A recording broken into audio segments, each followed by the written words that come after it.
I'm a slow writer, and if you clicked on this video, you probably are too. I want to talk about writing slowly because I feel like I might be finally making some progress in this area, and I'm feeling a lot of relief, which I hope that you might feel too. When I say making progress, I don't mean that I'm getting faster at writing. What I mean is that I'm starting to change my mindset around writing, and I'm starting to finally accept it rather than try to fight with it. To explain this well, let me talk you through the evolution of my mindset around my writing. I had a problem with being a slow writer for a few long years, essentially ever since I started working professionally as a writer, and the speed of my writing became an obstacle and a major source of stress and insecurities. I used to work as a proposal writer, and I needed to produce copy fast. Deadlines were tight, there was a lot of things that needed to be written. I was also writing in my second language, and I was extremely insecure about it. Also, one of the reasons I decided to become a proposal writer was that, as ironic as this sounds, writing wasn't my strength, and I wanted to become better at it. Thinking about it now, in a way, becoming a proposal writer at that time of my life was quite a terrible choice that created a lot of pressure. But on the other hand, my logic was that if I practiced writing every day because I had to, because it was my job, eventually, no matter how many challenges I faced along the way, I would master the art of writing in English. And that was something that was precious to me. As anticipated, I did face quite a few challenges along the way, and one of them was the fact that I started comparing myself to other writers in my team.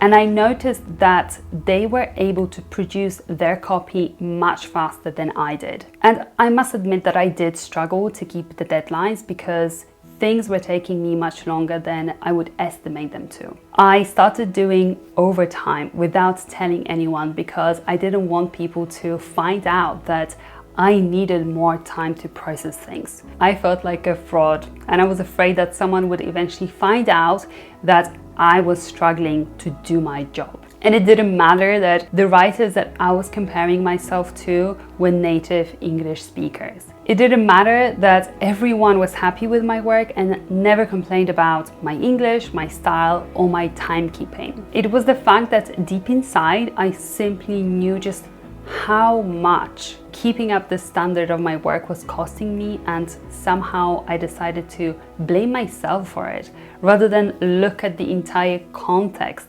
that was happening in. It was then that I gave myself this label of a slow writer, and I also attached to it many negative connotations, emotions, and experiences. Eventually, I was so fed up with this pressure and many other things related to my job that I decided to quit with nothing else lined up. I was so tired of it and almost scarred by it that after quitting, I didn't write for a few months, until I came across the publishing platform called Medium, which I talk quite a bit about on this channel, and I realized that I had missed writing, and that now I finally had an opportunity to write on my own terms, without deadlines and with a total freedom of choice. So I tried writing on Medium, and I started feeling like this joy of writing was coming back, but the problem that I had before was still there unresolved because I started comparing myself again. One of the main pieces of advice that you'd often see is that you need to write regularly and be consistent. So I started looking around, and I noticed that many writers would publish very consistently, a few times a week. Some would publish a few times a day. And I was struggling to write even once a week. And I thought, how on earth are they managing to write so regularly when it takes me normally a full working day, if not longer, to write an article? Then the first breakthrough moment came. I joined an accountability group with the commitment to write more consistently because I thought that maybe I just need a bit more discipline. During one of our meetings, I shared my problem. I couldn't write fast. The reaction that I got was priceless and very impactful. One of my accountability buddies simply said, "And so what?" I believe that this is one of the most powerful questions that one can ask. And so freaking what? Darlene said also something else that left an impression on me. She said, do you realize that Stephen King also writes about 3 pages a day, which is the same amount that you write? Now, I've just Googled this and apparently he writes double that, but it really doesn't matter, because what she was trying to say was, why are you only comparing yourself to the people who write faster than you? That short conversation made me look at my writing from a different perspective. For the first time in my life, I questioned my own negative beliefs about my writing, and I started asking different types of questions. Like, what's wrong with writing slow? Can I still achieve my writing aspirations writing at the speed I do? And most importantly, I asked myself, what matters the most to me? The quantity, the quality, or the experience of writing? Ever since then, I could feel that something inside me started shifting. And I think that I just became more at peace with where I was as a writer. And I guess I began accepting myself the way I was. But this shift moved even further. Recently, I was on Medium and an article caught my eye. It was an interview with Diane Ebert. I'm not sure if I pronounced her name correctly, but the subtitle said, "How a self-professed slow writer published 6 books." Reading those words, self-professed slow writer, was like a eureka moment to me, because it was the first time that it had occurred to me that not only can I accept being a slow writer, but I can even take pride in it. The more I thought about it, the more I realized that one of the reasons I write slowly is the fact that I put an effort into crafting my message, and I want to enjoy the process. And I do want to mention though that there is a fine line between crafting a message and being a perfectionist or procrastinating, which means that I do need to pay close attention to when I'm crafting and when I'm procrastinating. But I think I'm getting better at recognizing which is which, and my main indication of when this change occurs is the level of enjoyment. When I stop enjoying working on my text, this is often the sign that I've gone too far towards the perfectionist side. My friend, who's a psychiatrist, once told me that when you have a problem, you have 2 options.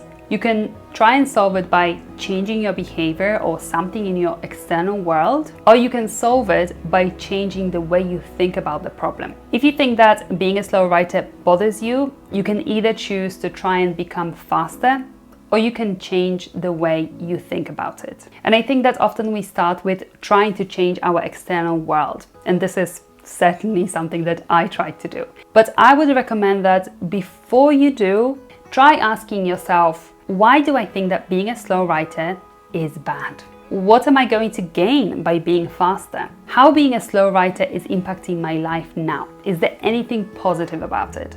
Could I enjoy writing slowly?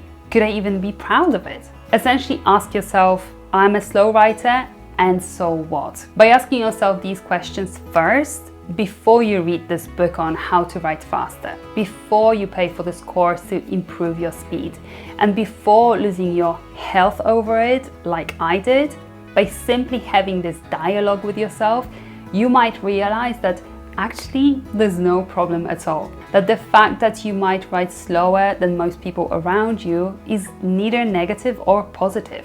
And yes, it's a conversation that you might need to continue for the rest of your life, reminding yourself that it's okay to not be the fastest writer on earth.